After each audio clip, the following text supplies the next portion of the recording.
countries, Libya, or Iraq, whoever the latest enemy happens to be. All the crazy people we don't like. And who aren't us. But I think exactly. it's very important to recognize that we have our crazies too.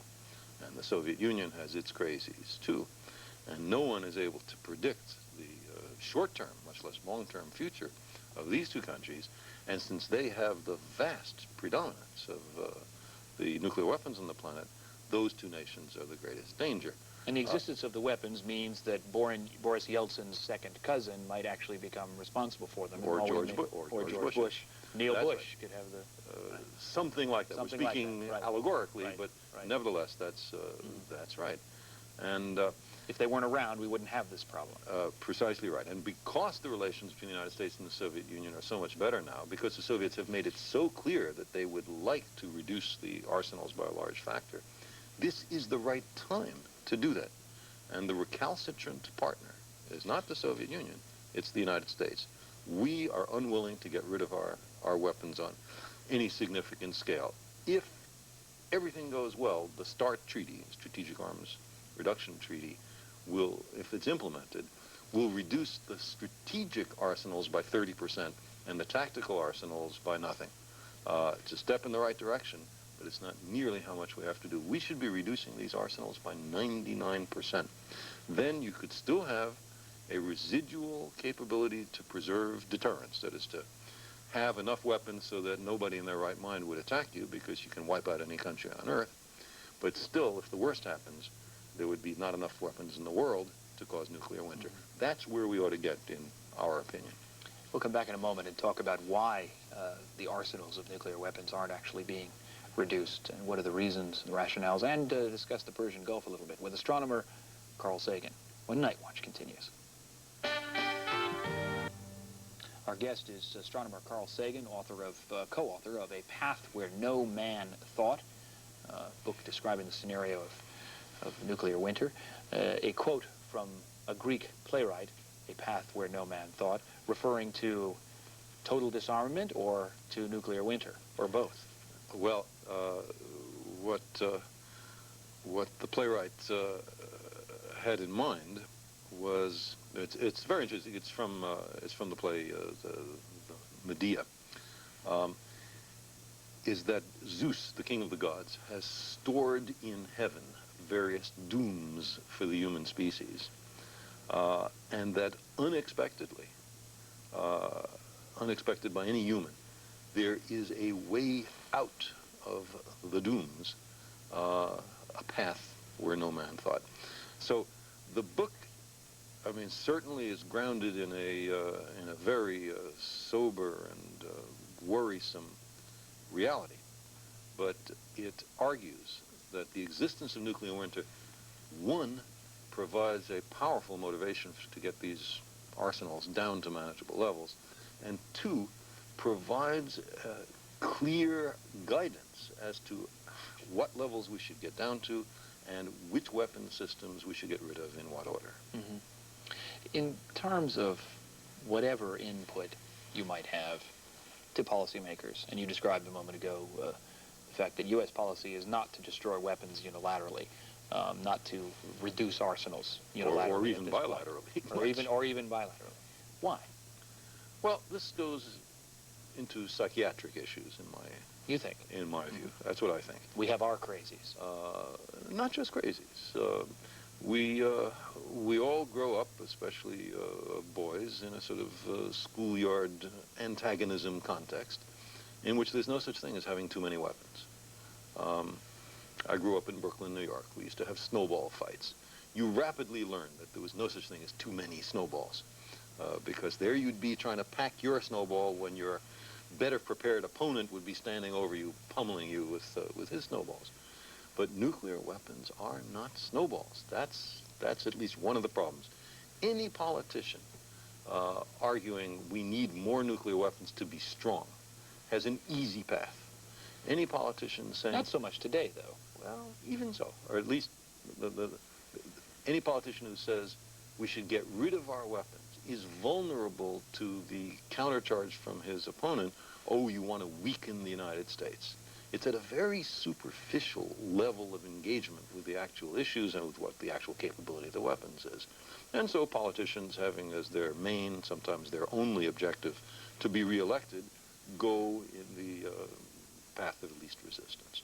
That's part of it. Another part of it is the perception that a vast and obscene number of nuclear weapons will make other nations toe the line. They'll take us more seriously. They'll do what we ask. We don't have to threaten them. The mere existence of those weapons on our ships, paying courtesy calls to foreign ports and all of that, provides a kind of subtle intimidation. And both the United States and the Soviet Union have been adept at using that degree of coercion. And as the two countries continue their decline, economically and in other ways, the appeal of having an obscene number of nuclear weapons might in fact grow. You think it might grow? There's also the fact that there are people whose lives, whose professional careers are involved with nuclear weapons, building them, storing them, preparing for their use, devising strategies, and they would be bereft of their life's work. Now some have charged that you have something of a livelihood stake in the nuclear winter theory, and that here you are trying to keep this alive. I mean, you've spent all this time on this research at a time when the political situation was very, very different, and here, you know, even though for some, perhaps in the policymaking realm, it's irrelevant to talk about this scenario now, you're trying to keep it alive simply to, you know, keep an argument going. If there's no argument here, if there's nothing to worry about, get rid of those weapons and I'll shut up. But, I mean, from my own point of view, this all started out in the study of dust storms on Mars, as remote from any political concern as you could imagine. But in studying those dust storms, we developed slowly the technique for determining what the climate consequences of fine particles in the atmosphere are. And eventually, a decade after we started that, we weren't in any big hurry, I wish we had been. We finally calculated what nuclear winter, what the nuclear effects would be, and they were devastating. And you know, I'm a scientist. I'm a citizen of a democracy. I'm a father and a grandfather. I feel if I happen to be in the position of finding this thing, when the military establishments never discovered it in 38 years, I have an obligation to speak out. Somewhat alarming. To know that you're the only one in the possession of this information that you think they should have been studying. Their job is to know the effects of nuclear weapons, and the Russians. How come they didn't? Before we run out of time in this segment, what do you think of the Persian Gulf? You mentioned that the U.S. has nuclear weapons in some of its ships, and some of those ships are presumed to be in the Persian Gulf right now with nuclear weapons stored below. Certainly, there is talk that the Bush administration has ruled out the use of nuclear weapons in a scenario like the Persian Gulf. What's your view of the Persian Gulf war going nuclear? Well, clearly there's nothing to worry about from Iraq. I mean, the big debate about Iraq is whether it might, in only a few years, have one nuclear weapon. So that's not going to make nuclear winter. And to make that nuclear weapon, it'd have to put all of its plutonium in a U-Haul truck and shoot it into space and hit another ball. No, it would be so big they couldn't even launch it. So this is a red herring about the nuclear capability of Iraq, just like the jobs issue and the democracy issue for the medieval fiefdom of Kuwait. Those are all smokescreens. What it's really about is oil. That's a whole other issue. But in terms of nuclear for the U.S. and of nuclear winter, the clear worry is Israel. Israel, we learned from Mordecai Vanunu, who was in jail for decades for revealing this, has between 100 and 200 nuclear weapons. And if they were deployed in the cities and all facilities of the Near East and exploded, they could make perhaps not a global nuclear winter, but a significant climate effect. And despite what the president says about nuclear weapons having been ruled out, in the actual conflict, in the actual activities, is it so clear that the president can control what happens? How reliable are the permissive action links? Navy ships don't have permissive action links. These are the encoding devices that are supposed to prevent unauthorized or accidental use of nuclear weapons. But the Navy doesn't have PALs, just the Air Force and the Army. I think there's a considerable amount to worry about here. When we come back, a discussion of what it's like to study dust storms on Mars. Our conversation with astronomer Carl Sagan continues when Nightwatch continues in a moment. Astronomer Carl Sagan is with us. You are an astronomer at Cornell. Professor of astronomy Cornell. at Cornell. Professor. Right. Now, you know, this is a profession that, you know, is near and dear to my heart, even though yes? I'm a scientific failure, but I had some designs of being a mathematician at some point. But I've got to figure there was a time in Carl Sagan's existence when he first looked through a telescope and, you know, jumped up and down with glee, and I'd be, if you could share that with me now, I'd just be tickled. It was all pre-telescopes, just naked eye. I mean, as I said before, I grew up in Brooklyn, and even in Brooklyn, in those days, you could occasionally see the stars. Only occasionally. Right, right. I live in Brooklyn now. There's no stars. Yeah. There are no heavens, no Orion, nothing. But what happened, I knew my neighborhood intimately. I was a street kid. I mean, I lived with my parents, of course, but I spent a lot of time out in the streets, even at a young age, and I knew it intimately. And the stars seemed to me different. They weren't like the rest of the neighborhood. It's hard to explain, but so I asked people what they were. I mean, I asked other kids what they were. And older kids gave me an answer like this. They said, "They're lights in the sky, kid." Well, I could tell there were lights in the sky, but what were they? I mean, little bulbs on cords hanging from some electric socket up in the sky. What was it? Nobody knew. And I couldn't believe that. Nobody even said, you know, by that one there, Polaris, you can get to Queens. Well, nobody. No, nobody. Knowing the name of a star. No, that's a good idea. Yeah. No, nobody said that. So I was 5 or 6 or something like that. I had my first library card, and I went to the library and asked for a book on stars. And after some confusion, they gave me a book with Veronica Lake and Alan Ladd, and I said that wasn't the kind of stars I had in mind. I got this book. It's tough in Brooklyn. There was a library. It was open. You could go to it. I'm not sure that's the case anymore. Yeah. It said this astonishing thing. I mean, absolutely mind-blowing. It said that the sun was a star, but really close. That the stars were suns, but immensely distant. And the universe just opened up for me.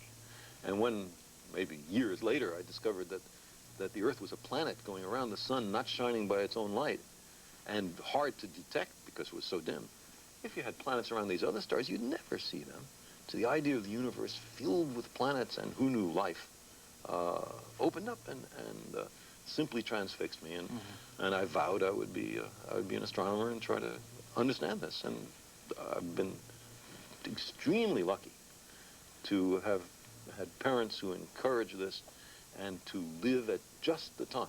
What a time. We were exploring the planets. What a time to be an astronomer in terms of manned space, robot space missions, and the advent of, you know, grand unified theory, X-ray telescopes, spectra. Absolutely. It's a golden age if you want to understand where your planet is in this vast and awesome universe.